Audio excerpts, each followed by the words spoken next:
जसा करेल तसं होणार आहे असा हा मार्ग आहे। कारण प्रत्येकाची चिंता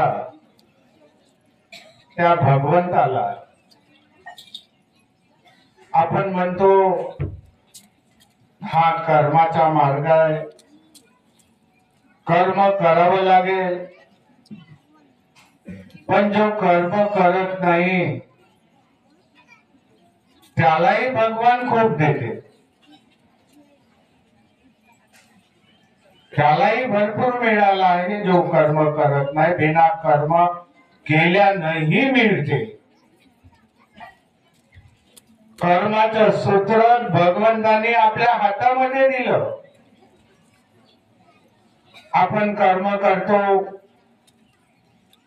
बाबाच्या आदेशानुसार।